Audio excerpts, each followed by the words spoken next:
beautiful people. Welcome back. So we are going to do a recap and a review of the Real Housewives of Potomac, Season 7, Episode 2, titled Allegation Nation.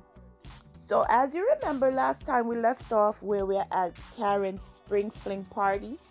And Gizelle approached Mia and like, girl, so this is what cancer look like. What are we doing? Is this cancer, not cancer? What cancer?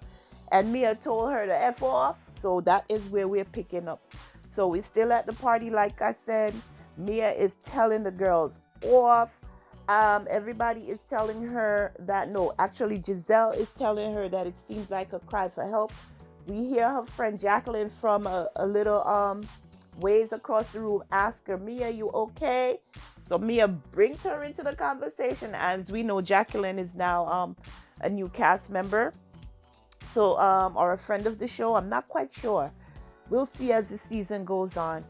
So she brings her in and she's like, while I was there having my health scare, this is who was here for me. Jacqueline was here for me. None of you ladies reached out to me and checked on me. She was the only one here. So now we have Wendy and Ascala come over, and Wendy is, talking and just trying to catch up on what's going on. And then Jacqueline has something to say. And of course, Wendy, at the most inappropriate moments, which she usually does, says to Jacqueline, excuse me, but who's this? Like, who's talking? Jacqueline looking at her like, girl, you better watch your mouth before it goes down between you and I right here and now. So Mia clears it up as to say, who she is and stuff like that. And then again, Mia tells them, listen, I'm having a serious health scare. It's still going on. I still don't know where my situation lies. And for you guys to be coming at me, that's not cool. Now we see Charisse comes in and she greets everyone. Of course, Karen is surprised because like she says in her confessional, I didn't invite Charisse, but then Robyn let us know she's the one who invited Charisse. She's like, you can bring anybody you want to, Karen says. So here I brought Charisse. Now we also see Katie comes in. Remember Katie from season 4? From season 4, we see Katie comes in. And everybody's like, wow, everybody is here. Of course, Karen was very happy to see Katie because they were really good friends. And she goes around the room and greets everyone. Gizelle takes her over to Ray to say, hey Ray, here's your crush, Katie. Remember when you said that Katie would be the only one if you had the opportunity to get within the group? Katie, well, here she is. So Katie comes around, she hugs on Ray and rubs on his booty. Karen sees this from across the room, makes a beeline across the room and tells Katie, get your hands off my husband, and Ray, you better not be liking this so much. Candiace has to leave because she has to go to the Grammys. She has to fly out right then and there. She's appearing at the Grammy Awards. Everybody wish her well. We see Karen tell Ray that she's about to make a speech, so she wants him to pay attention to the speech. When she does make the speech, everybody's face in the room is like, what on earth is Karen talking about? This speech just didn't flow. I guess it flowed to her. It made sense when she wrote it because we saw her reading it off her screen, off her cell phone. But everybody's like, what is she talking about? But in the gist of it, she's just saying, let's all move forward. Let's all be just friends with each other, cordial. We have a new, we went through a lot. We're in a new season. We're in a new year. Let's just get ourselves together and move forward as a group. So that was the gist of the spring fling. So now we see the people, or everybody, a couple of days later, of course, they're checking on everybody at home. We see them, we see Robyn picking up the boys from school. We see Wendy in the house with her sons, telling them she wants to teach them to cook because she don't want them to depend on a woman in order to have a meal. And then we have Eddie in the background say, yeah, because you don't know when she feel like cooking or when she don't feel like cooking. So he there dropping words for Wendy, trying to say that Wendy don't cook enough. And of course, the kids found that to be funny. Wendy didn't. And that was so cute to see. Then we settle in on Karen. She's going to her plastic surgeon. She's just doing a follow-up following her breast augmentation. He tells her that, she has just a little bit more to go. Her healing is coming along well. And she's looking good. Karen is telling the plastic surgeon that she wouldn't tell anybody in their 20s to get any kind of surgery. Of course, the doctor don't want to hear that. They don't care where his money come from or what age they do it. They just want to get paid for their services. So that was Karen's visit to her doctor. Then we have Candiace at home. Candiace is cooking. And we also meet Candice's sister. We've seen her before, a few seasons, but not very much. But now we find out that Candice's sister is living with them temporarily because she's having her home built. And she's staying with them until that is completed. Candiace tell her sister that, she has a lot going on. We find out that Candiace is still in school. She's almost finishing up. She is rebranding herself or doing a remix to her album. So she has that happening. She's doing a lot of connections in the music industry. So she has to be in different places at different times. And on top of that, she wants to have a baby. However, she still wants Chris at home for when she comes home for Chris to be there. We already know that Chris used to work at home in the house. He had his cooking show that he had online that he was doing from home. But now he is actually the general manager of a hotel in Washington. So with that, now he doesn't come home very early. He's there late at night because you have the dinner rush or the dinner service. Then that's the most important of all. So he needs to be there and to finish up and stay late to make sure everything is taken care of before he actually goes home. But Candiace wants Chris home so that she could get her man to love her when she's in the house or when she finds time. He just needs to be there for her. So the sister is telling her, man, you got a lot going on. How are you going to find time to have a baby? But if you do decide to have a baby, make sure that you plan it in a way that the baby and I share a birthday. I'm like, oh my God. Typical sister behavior. Candiace lets us know that her sister is her best friend, which so am I. My sister is my best friend. And we have a great relationship, so I could understand where that is coming from. So that was Candiace and her sister at home. Now we have Ashley at home, and she's having a play date. And now we meet another friend to the show. Her name is Deborah. Ashley let us know that she met Deborah at a Mommy and Me group. So Deborah comes over, and Deborah is firing the questions at her as far as, girl, how's this divorce going? How's everything with Michael? Do you think Michael will start dating right away? Do you think you'll start dating right away? She just kept firing questions at Ashley. She was answering them all. I like the fact that Ashley didn't close down or anything. Then she told her friend Deborah that, her outlet is TikTok. If you guys are not on TikTok, get on TikTok. I'm telling you, you're having a bad day. You watch a couple of videos on TikTok, brighten up your day right away. So she's doing a lot of dancing on TikTok. And she finds that, she likes it because it makes her feel better. So she's telling her friend Deborah that she's going to have a TikTok class for the ladies. I'm surprised that she didn't invite Deborah. Maybe she did and she couldn't make it. But she's going to have a TikTok dance class for the ladies to come and just get together and just let some energy out and just move and stuff like that.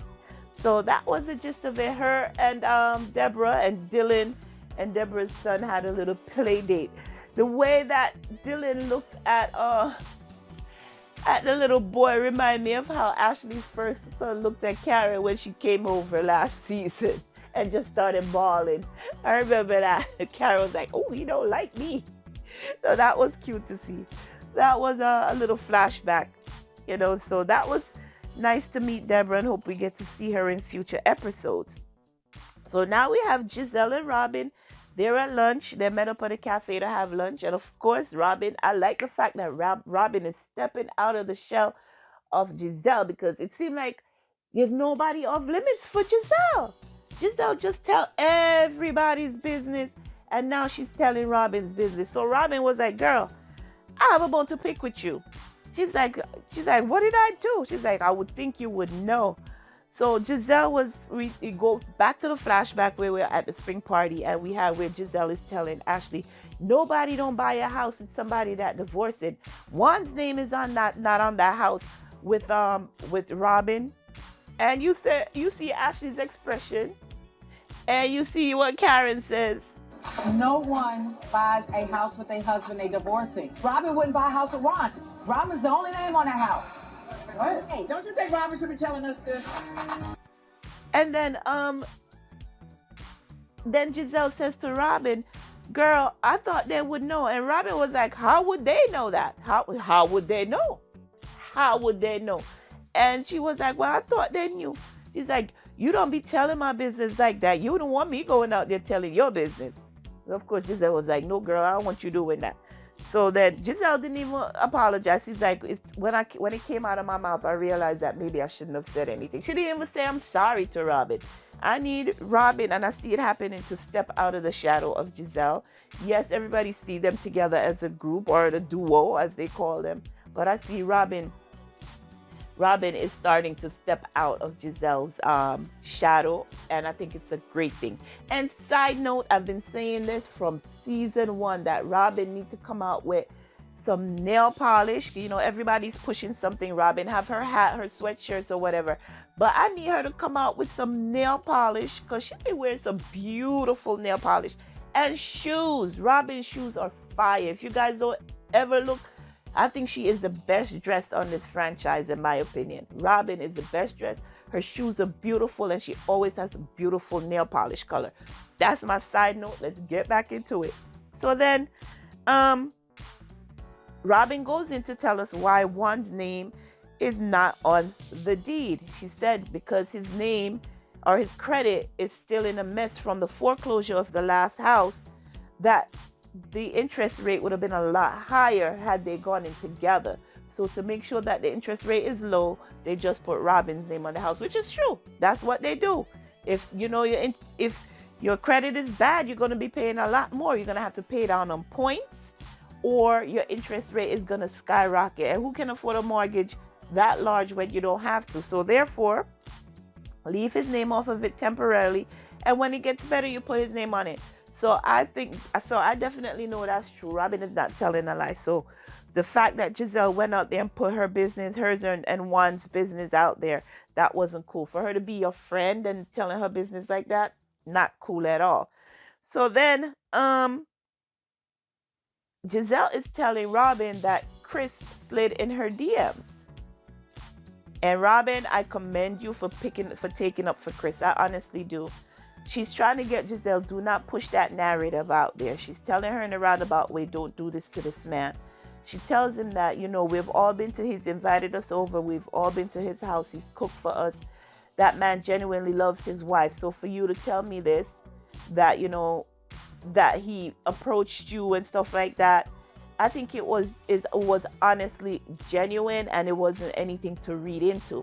She goes in to tell us about an encounter that happened at the reunion after season 6, and she lets us know that she spoke to Robyn about it already. Robyn told her to squash it, don't read anything to it, because Chris was drinking. He might have been a little bit tipsy, and don't think nothing of it, because he genuinely loves his wife. But Gizelle is like, nope, I'm still want to talk to Candiace about it, because I think it needs to be said. All right, Robyn warned you, you don't listen. Now we have Karen and Ray. We see them at home. Karen is coming back from her appointment with her doctor, and you know, they're talking about having the procedure done. He's telling her that he didn't like the fact that she went back to the doctor. She's like, when I was in my 30s, you were fine with me doing it, so what's the problem with me doing it now? And he's saying that, you know, he doesn't want his daughter to think it's okay to go get her body, you know, get augmentation, you know, whatever type of surgery, any type of plastic surgery. She doesn't want his daughter to think it's okay for that to happen. And Karen, like, shut him down right away. She's like, we're not going to talk about this right now. I'm like, damn, Karen, why are you yelling at Ray like that? I know he's not going to let it go for much longer. I've never seen you do that. This is the first, but you were kind of harsh with him. If that's the way production, you know, edited, it came off kind of harsh. There was a part where you see, you know, production can be shady too. They can be shady. There are 2 instances in this episode where I saw them shady. So with it zoom in on Ray when he sipped his tea when Karen was talking to him. And again, when Mia came into the dance class, they zoomed in on Mia's feet. And I know that was an issue last season in season 6, that Mia have big feet. So what? She's a tall girl. If she didn't have big feet, then it would be a problem. Oh man, but production is kind of shady. It's not only the castmates that are shady. So that was it with Ray and Karen after she yelled at him. That wasn't cool at all. Now we have Mia, we have Gordon, and we have Jacqueline, and they went to lunch. Mia is talking to Ray. Mia is talking to Gordon. I keep mixing up these names. Mia is talking to Gordon about open up the next chiropractic joint franchise, and she's letting us know that she's opening one in DC, her hometown. Producers asked her how many locations they have. It told us 16 locations, and now they're opening a 17th location in DC. And if you guys haven't heard, recently in social media, Mia put it out there that, there's some problems going on in the company where the family or Gordon's brothers have convinced the conglomerate, because apparently, they're working within a corporation. So they've convinced the other members of the corporation that Gordon is not a good fit. So therefore they have removed them from the company, and she's not working with the company anymore, as well as Gordon. So there's some drama going on behind the scenes regarding these chiropractic center, regarding this business. So I don't know how far along in filming we were when she put that out, because it just came out a couple of weeks ago. But let's see if they give us an update regarding that going in the future. If not, we'll just keep watching social media to see what Mia has to say regarding that. So then we see Jacqueline comes in, greet them, whatever. And producers ask her, so what is the relationship between you, Jacqueline, and Gordon? She said, well, I've known Jacqueline since high school. We've been best friends, whatever. But we just call ourselves the throuple. And producers were like, throuple meaning, is it intimate? She's like, no, heck no, it's not like that. We're just friends or whatever. She's not messing with my man or anything like that. But she also tells us that she got a text from Gizelle, and she left Gizelle on red. And she also got a phone call from Gizelle, which she did not pick up. So I guess Giselle's been reaching out to try and talk to her, and she's like, I want to hear it right now. Then she tells us that on the day of the Spring Fling party, she was on her way to the party, and she gets a text from Karen. Karen is letting her know that the ladies, in a nutshell, or in roundabout way, the ladies are here, they're talking about you, so girl, be aware when you walk in, stuff like that. So Jacqueline was like, do you think that Karen was trying to cover her CYA? And she was like, what does CIA mean? And Gordon was like, girl, you don't know, everybody knows that, cover your ass. Karen was trying to cover her ass with that text, so that when she walks into the venue and they get into it, she wouldn't turn around and knock Karen's head off her body. So that was Mia. Mia was like, I've been a nice girl, but they're going to get to see a different side of me, especially Gizelle. So Mia is coming with it this season. Last season, she turned up a little bit, so I guess we're going to get to see more of her.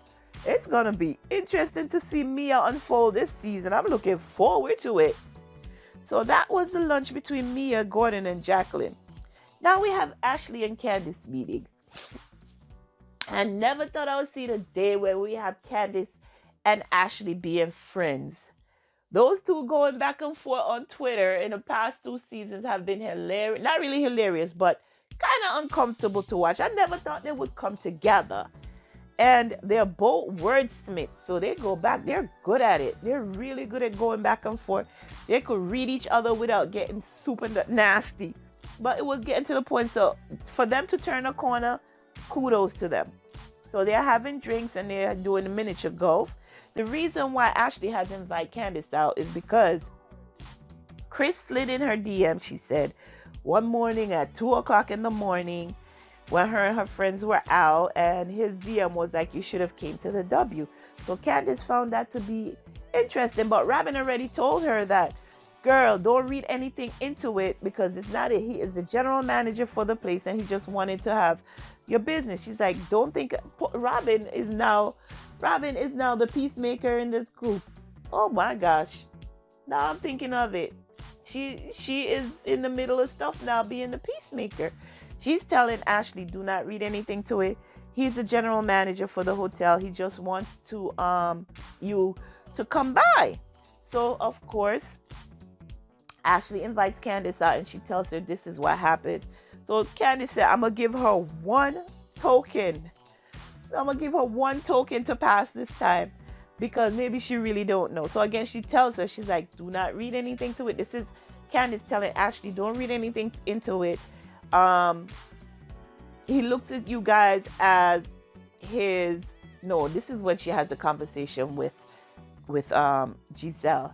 So she's like, no, he is the manager for the store. He's trying to rebrand the restaurant, and he wants you guys to come by. So okay, so Ashley's like, all right, good. I'm glad I got it out there, and we're good now, and we could move forward. So that was the drinks and dinner between Ashley and Candiace. Now we have the day of the dance class. We get a text from Karen, say she's not coming. Robyn is the first to arrive, which is a first because, as you guys know, Robyn is late for everything all the time. She's really turning over a new leaf. Robyn is now the mediator, and she's getting to things on time or even early. And then we have Gizelle walks in, and they were like, "What's this new wig?" So she's like, "This is my Beyonce wig," and she's swinging it back and forth. And then we have Cherise come in, and she's like, "Where everybody?" But before Cherise came in and Ashley told them she got a text from Karen, they were like, "You sure she's not coming?" Only because she know you invited Cherise and she's trying to avoid Cherise. And then, of course, Gizelle, which is the boat carrier, of course, tells the girls that at the party, spring party, Cherise invited Karen out for lunch. And haven't heard anything from Karen since then. Karen is avoiding Cherise as far as they know. So of course they get in with Ashley's like, why you buy again? They're on her, Ashley. Why you buying a house with Michael if you guys are getting a divorce? Well, later on she tells us the reason she buying a house with Michael is because she could buy more of a house with Michael credit, or both of their credits together. Well, Michael credit anyway, because he's the one with the longer time credit and the better credit than she could buy by herself. So now we know the real reason why she's buying the house with Michael. Everybody's saying that Ashley is not getting divorced. They're talking about it on social media, on the blogs, YouTube, whatever. They're saying that she's not getting a divorce because she just wanted a storyline for this season without Michael being in it and causing drama and everybody getting upset and them picking at him this season. Well, if that's what she's doing, they're doing a hell of a job, because that's a great plan. We're getting to see Ashley. We don't have to deal with Michael, but yet we're hearing about him. So she's telling the ladies down the line that the reason she is buying a house with Michael is because his credit is better than hers, and they're getting a more of a house, a bigger house, than if she could by herself. So okay, so now the rest of the ladies, we're still waiting for the ladies to arrive, but the dance instructor is ready. She's like, "Come on, let's get going, let's get dancing." They go and they do some stretches. We see Candiace arrive. She's looking forward to this. Yeah, Candiace gonna pick up some dance moves for her next video. Why not? Ashley's paying for this. She's getting some dance moves for her next video, so why not? Then we see Mia arrives, and as soon as she walks in, we see them zoom in on her feet. Production, you're wrong for that. She had on some cute shoes though. They zoom in on her feet. Then we see Wendy arrives, and she's super late, she says, because she has had to work. As you know, she's a guest commentator on some political channels there in DC. And around the same time that they were filming this, we were talking about the new Supreme Court Justice, which is a black woman. So, of course, she has to give her 2 cents on it. So that's why she was late. Okay, everybody's there now. They're doing their dancing. Robyn is having a bad time. She gets it to a point, and then she's having a hard time with it. Some of the other ladies are struggling with some parts of it. They asked the instructor, "Is there a different version that we could do?" Yes, she chose them a different version of the dance. Everybody gets it. Gizelle thinks that now she is a dance queen. She's like, "Yes, this is my element. I'm getting into it. I like this." So the ladies had a really pretty good time. So then after, they stopped, the class is over. Ashley invites some of the ladies out into the lobby because she has champagne and cupcakes set up. We have Robyn talking to Candiace. Candiace is drinking the non-alcoholic cider. She's like, "Why are you drinking that?" She's like, "Because I'm doing I'm doing the in vitro. I am my eggs, so therefore I can't have alcohol." So Robyn asked her, are you having trouble getting pregnant? She's like, no, it's just that I'm not ready for kids right now. But later on down the line, when I do decide to have kids, then I want to have, my eggs there. And of course, Gizelle is like, yeah, if you decide to have a child of 40, you only going to have 2 eggs. So Robyn is like, but, why are you wasting all this money doing this? So she explains to her the reason why. Robyn is trying to get Candiace out of the room away from Gizelle. You could see that. But Gizelle was like, no, Robyn, I need to talk to Candiace, of course. Poor Robyn is like, oh my God. So of course, they're going to do it. So Candiace is like, so am I in trouble? What did I do? She's like, I ain't in trouble. I just want to talk to you about some stuff. Long story short, Gizelle goes in and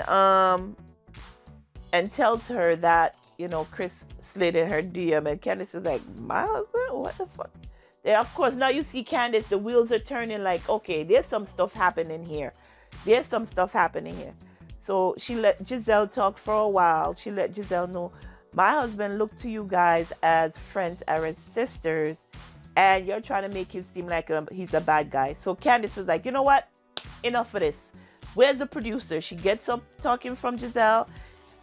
They see her walk through the lobby. Everybody's like, what's wrong with Candiace? What's going on? She's like, where's Eric? Eric is the executive producer. She's like, nah, we ain't doing this. You ain't doing this. You're not going to make my husband out to be some sort of sleaze. She's like, if that's what you're looking for, go find Michael Darby. He's comfortable grabbing on butts. He's comfortable making people uncomfortable. You're not going to make my husband out to be this type of a person. And that is where the episode ended. But wait, before the episode ended, the ladies were in the lobby. This is when they asked Ashley, why are you buying a house with Michael? And she tells them that his credit is better than mine, basically. Then they popped a bottle of champagne. And we see Wendy flinch and talk about, what y'all doing? You knew I grew up in New York. Wendy, as a New Yorker, I did not appreciate that statement. What you trying to say? That all we do is pop shots in New York, girl? What part of New York you grew up in? Because that's not what we do here. Yes, we have our bad ways just like any other city, but don't make it seem like that's all what New York is about. The hell you think this is? Man, I just needed to get that in there. So yes, back to Candiace and Chris. She's like, no, we're not doing this. You're not going to make my husband out to be some sort of creep, some sort of bad guy. That is not the narrative we're about to spin on my husband. That's right, Candiace. Take up for your man. Robyn saw it coming and tried to block it as well. So you need to take up. Wow, I can't wait for the next episode when they get into it. And I see it down the line where Robyn and Gizelle are going to fall out. Because as you guys see, nothing is off limits to Gizelle. She doesn't have any loyalty to anybody. Now she's putting her best friend's business out there. That's not cool. So Candiace had something to say about last night, about the last episode of the Real Housewives of Potomac. According to the Peach Report, she went on and had a comment regarding it. And it says, it's why the most appalling part about this episode and those that will play after is watching a feral gutter. Wait. I gotta start over. And I gotta read it like Candiace, because she got away with words. So again, Candiace says, it's why the most appalling part about this episode and those that will play after is watching a feral gutter snipe attempt to upend and dismantle these pillars that women have worked so hard to establish. All in the name of what? All in the name of entertainment? Question mark. Where have we landed? How exactly are we here? You are not a victim. What you are is a calculated slab of misery, creating the next generation of snipes through the fine example your children have to mirror. We are all in danger. Wow. So that is Candiace's reaction to, or what she's saying to Gizelle regarding that scene from the episode last night, from this last episode of Real Housewives of Potomac. Yeah, Candiace got more to say about it. So there we have it, guys. I don't know about Gizelle going forward in this series. Yes, they call her the pot stirrer, the force multiplier, as they call it. She gets stuff started. But come on, your friend, girl. Your friend. Anyway, guys, that is my review and my recap. I'm looking forward to the next episode to see how Candiace handles the producers of these shows. I like the fact that you're pulling the producers in. Yeah, you're going to try and ruin my life? No, we're going to talk to you about it. We're talking to everybody about it. We're not going to let this happen. So that is my recap and my review, like I said. And until next time, be sure to download this podcast if you're listening to this on the reality TV space with Georgia Denise podcast, or if you're watching / listening to it on YouTube, make sure that you subscribe to the channel, like the video, and leave a comment if you wish. What do you think about Gizelle's behavior this season so far? Is it, well, we already know it's becoming of Gizelle because she's always getting into people's mess. What's going on for Gizelle? Why nobody's focusing on her? That is why she's dipping into everybody's lives. That way nobody spins the focus back on her. But I need somebody to bring the focus back on Gizelle. And I think it's going to be Mia, if I'm not mistaken. She going to find out some stuff and it's going to be on her. But anyway, guys, again, thanks for watching. Thanks for listening. However you're getting this recap and review, thank you. And until next time, be sure to take care of yourselves and your families. Bye-bye.